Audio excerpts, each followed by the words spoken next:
فبأي آلاء ربكما تكذبان. Kata beliau, Haddatsana Muhammad ibnu Abdul Malik. Haddatsana Muhammadu ibnu Abdul Malik. Menceritakan kepada kami Muhammad bin Abdul Malik. Muhammad bin Abdul Malik ini yang dikenal dengan Abu Bakar ibn Zanjawi. Beliau dari kota Baghdad. Al-Ghazzal, dikenal juga dengan pekerjaannya Al-Ghazzal, pemintal.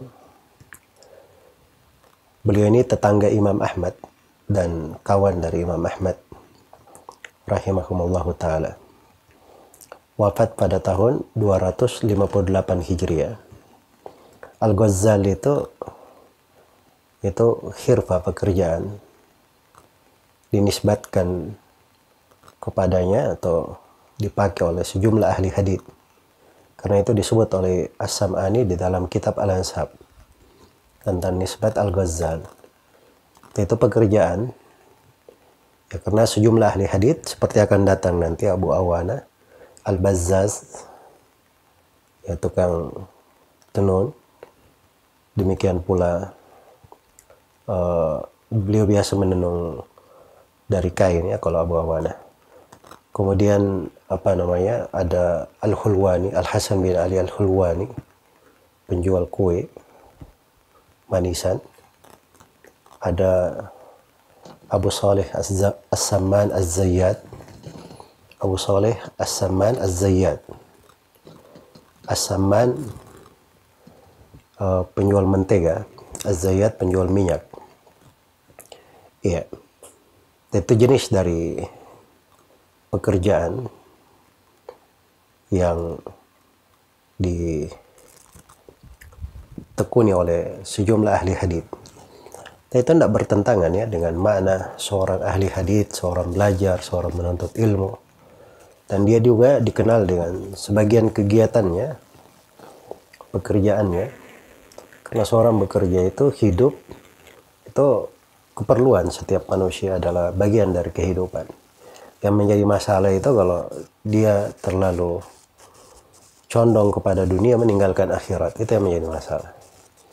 Tapi seorang itu menjadikan dunianya adalah sebagai tangga membawanya ke akhirat, hal yang membantunya untuk negeri akhiratnya.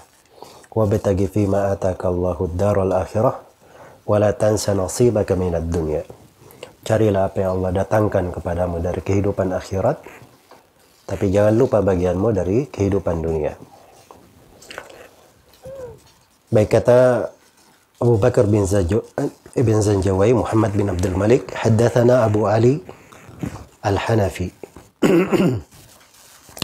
Haddatsana Abu Ali Al-Hanafi Ubaidullah ibnu Abdul Majid. Menceritakan kepada kami Abu Ali Al-Hanafi. Nama beliau Ubaidullah bin Abdul Majid. Beliau ini dari Basrah dan beliau saduq hasanul hadits. Iya. Kalau Muhammad bin Abdul Malik tadi itu dari rawi Muslim, At-Tirmidzi, An-Nasai dan Ibnu Majah. Dari rawi Imam 4. Ya, Abu Daud, At-Tirmidzi, An-Nasai dan Ibnu Majah. Adapun Abu Ali Al-Hanafi ini haditsnya dikeluarkan oleh penulis Kutubus Sittah. Dan dari hal yang menarik bahwa Imam Muslim rahimahullahu ta'ala pernah meriwayatkan sebuah hadits dari jalur saudara Abu Ali ini. Namanya Abu Bakar. Namanya Abdul Kabir, kunyahnya Abu Bakar. Beliau riwayatkan sebuah hadits di dalam sahihnya dengan sanadnya kepada Abu Hurairah, wa Nabi sallallahu alaihi wasallam bersabda, la tadhhabul ayyamu wal layali, dan seterusnya. Kemudian setelah itu Imam Muslim mengatakan bahwa Abu Bakar ini 4 orang bersaudara. Beliau sebutkan Abdul Kabir, Ubaidullah, Syarik dan Umair. Jadi ada 4 orang, semuanya ahli hadits. 4 orang bersaudara, semuanya ahli hadits. Dan ini dari faidah ya, di Sahih Muslim jarang Imam Muslim itu menyebut ini sekian orang bersaudara. Iya, bahkan kadang beliau jarang menyebut rawi itu dikatakan ini terpercaya dan seterusnya, sebab di konteks periwayatan dan dimaklumi rawi-rawinya.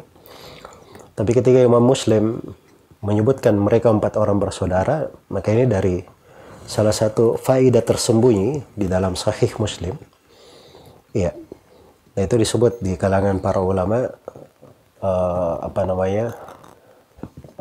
zawaya khabaya.